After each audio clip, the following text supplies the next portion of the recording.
How much important is SOP? SOP, I think, is uh, I for according to me in sequence. First thing is your CGPA. If you don't have a good CGPA, you're in my mind, what I think is like they get a lot of like people submitting their applications. So it's not a selection process; it's an elimination process at that point. So for them, they if you have a decent CGPA, then only they will actually look at your envelope, what all is there in that profile. So first, if you have a good CGPA, you're good. On to the next part, that is your SOP. I think SOP is uh, and people some like I know some people who would write their childhood story in SOP. That is not at all what they're expecting in SOP. They just want, they know that the subject that you're studying is advanced.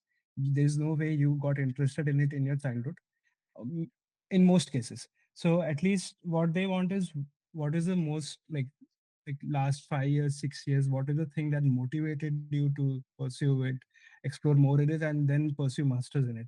So and try to make it person in that way specifically. Like people, a good way to write it would be, suppose you have someone who is sick at home, and then you are doing research in like ML and biomedical combination. That is a good way to show your motivation that okay, this is why I want to pursue, because I can see the real impact. uh, a childhood story that dad bought a PC and I was interested in gaming is a good story, but it's not what they what want in your SOP. Yeah, and also keep it. You definitely write a section that is specific to the university. And as I said, that when you're researching university, it is very important to know that what research or what special things are there in that university. So, like in University of Florida, we have the biggest supercomputer in any university in US. So, in a partnership with NVIDIA, because NVIDIA, one of the co-founders, graduated from University of Florida. So, with that partnership, they Hypergator, it's called. It's one of the biggest supercomputers. So that was a motivating thing for me. So I did mention that in my SOP because it shows that you actually spend time, and not just someone told you that these are the universities that you can get into, so write and generic SOP with that. So you need to write like which courses you're interested in, which labs you want to work in, which professors, like the work that in which field they are doing you're interested in. So it is not necessary that you end up doing that, but it just shows that you actually spend time learning about the university, researching about the university, and just not making a blind choice.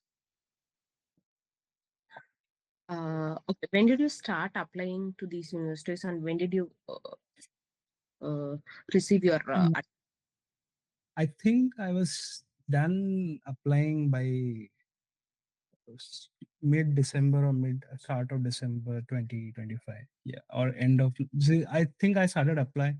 So I had submitted my applications by November end, and then I was waiting on my LORs. So, so LORs. So it is very important to tell like inform them beforehand, because people you are taking LORs from, you have to take like three LORs.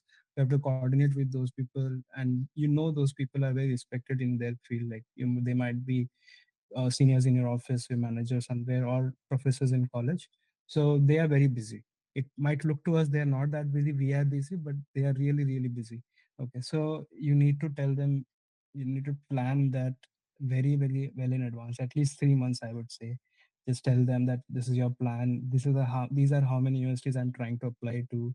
Give them a rough number. You can also get a feedback from them if they have knowledge that these universities are good or not. So so one of my main LOR, like the professor who wrote the first LOR, he graduated from Virginia Tech. So and I was really interested in the research there. So I was really hoping that I would get into Virginia Tech because his LOR. So but that didn't happen. But uh, but yeah, so LORs are really important as well. Like, but as I said, CGPA, your SOP, then probably your LOR, and then GRE and TOEFL are like cutoffs. Like, okay, these are all met, and this is just an add-on that tick tick tick, and yeah, this is bonus. okay, okay. Yeah. Okay. With respect to University of Florida, when did you apply, and when did you receive your admit? I think I got my admit in So yeah, Great. I applied again in December, and I think I got it in February, start of Feb somewhere. So this was the last admit I got. So ASU and Buffalo I got earliest in Jan, end of Jan, after mid Jan, and I think at the start of Feb I got. And I think I I, I think they do a rolling basis admission. Like few admits would be out earlier, and then few more later on. So I think I got it early, so that helped me to start the next process early. So just apply early, hope for an early admit, and then start the process early, because the earlier you are done with everything and ready to book a slot, the better, because the visa slots is like a very matlab there's no pattern to it. But there is a pattern to it, but recently there is no pattern. So it is better that you are in a position that if it opens, I can book it. Mhm. Yeah.